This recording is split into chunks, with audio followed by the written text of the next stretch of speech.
আপনার ছেলে আমার সবকিছু কেড়ে নিয়ে আমাকে এখন অস্বীকার করছে। মা, খবরদার, তোমার মতো একটা বাজে মেয়ে আমাকে মা বলে ডাকবে না। তুমি কি মনে করেছো তোমার কথা বিশ্বাস করে আমি আমার সন্তানকে অবিশ্বাস করব? মা, তুমি ওকে ধাক্কা মেরে বের করে দাও, আর না হয় আমি বের করে দিচ্ছি। বাহ বাবা, মা মেয়ে ভালোই ব্যবহার করলেন।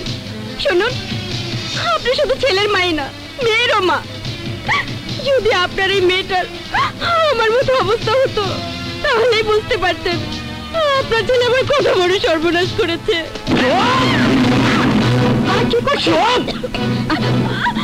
তোর মতো আমার বোন নষ্ট মেয়ে না। বল, তুই কার কথা মতো নাটক করতে এসেছিস? নইলে আজ আমি তোকে মেরেই ফেলবো। বল বল, ছাড়ো কে?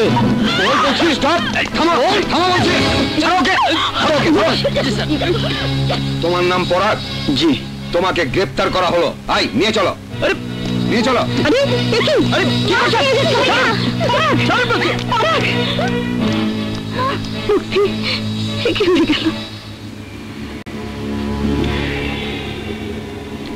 সবই তো শুনলি, এবার থানায় চল, গিয়ে পরাগের সাথে সমস্ত সম্পর্ক শেষ করে দিয়ে আয়।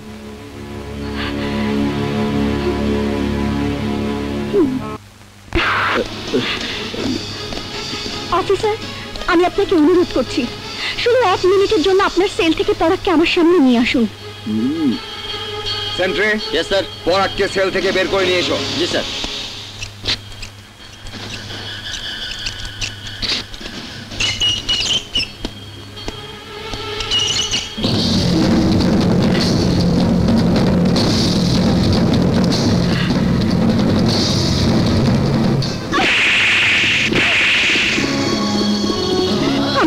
ঘৃণা করি, ঘৃণা করি। যে মন প্রাণ দিয়ে আমি তোমাকে ভালোবেসেছিলাম, সেই মন প্রাণ দিয়ে এখন তোমাকে ঘৃণা করি।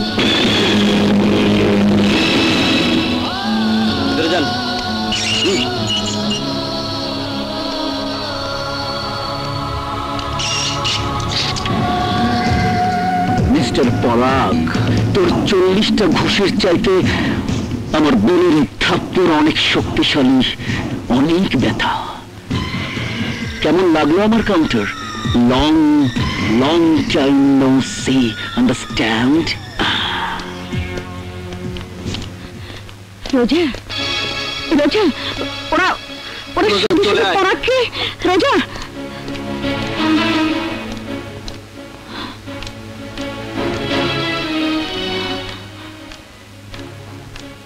পরাগ, আমি তোর জেল হোক আর যাই হোক, আমি মনে হয় তোকে অবিশ্বাস করবো না বাবা।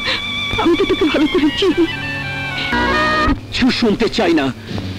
আমি চাই পরাগ যাতে জীবনে আমার চোখের সামনে জীবন্ত দাঁড়াতে না পারে। বুঝতে পেরেছি সুলতান, সমাজদারকে লিয়ে ইশারাই কাফি।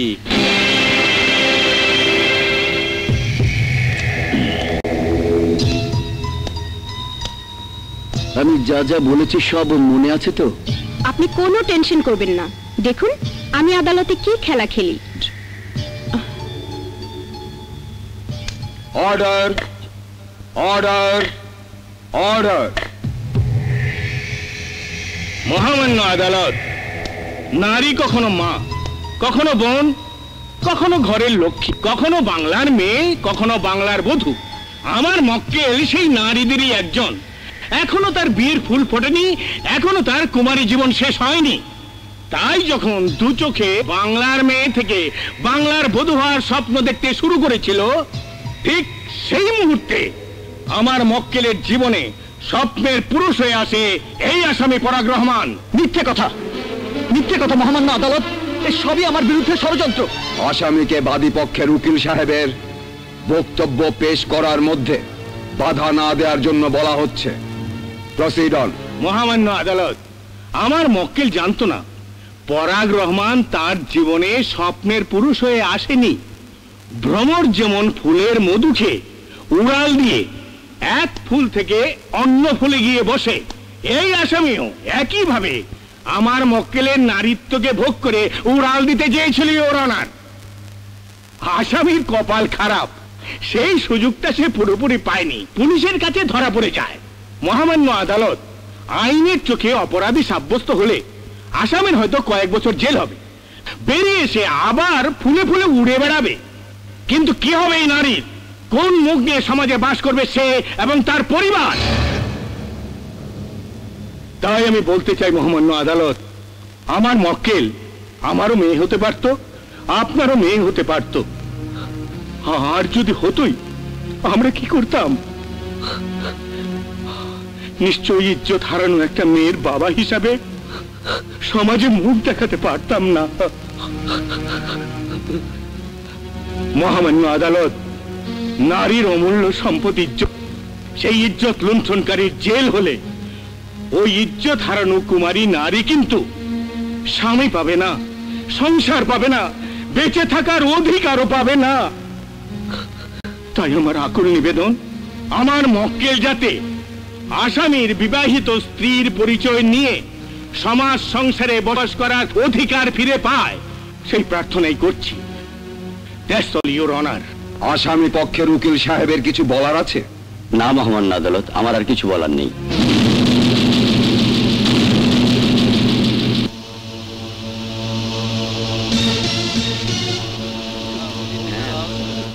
Order, order, order.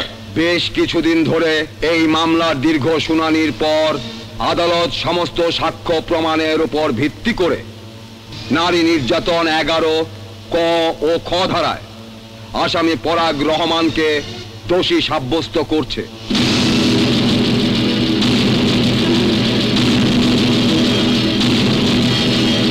একটি মেয়ে বাকি জীবনের কথা মানবিক দিক থেকে বিবেচনা করে আজ থেকে 15 দিনের মধ্যে আসামির সঙ্গে বাদিনীর বিবাহ বন্ধনে আবদ্ধ হওয়ার আদেশ প্রদান করছে।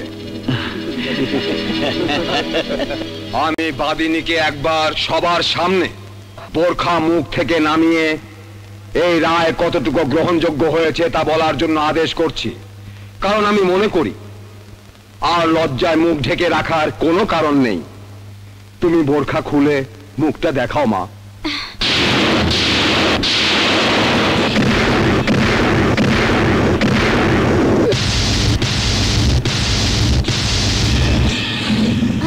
রোজাপু, এই রায় আমি মেনে নিয়েছি মহামান্য আদালত।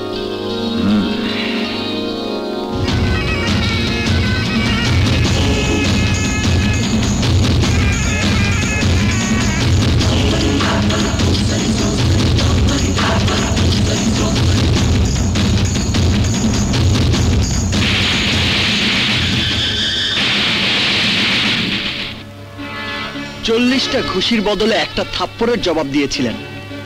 আমি কিন্তু কোনো থাপ্পড় দিলাম না। কেমন লাগলো আমার counter? Long time no see. যান, আদালতের রায় অনুযায়ী 15 দিনের মধ্যে আমার সাথে বোনের বিয়ে দেওয়ার ব্যবস্থা করুন।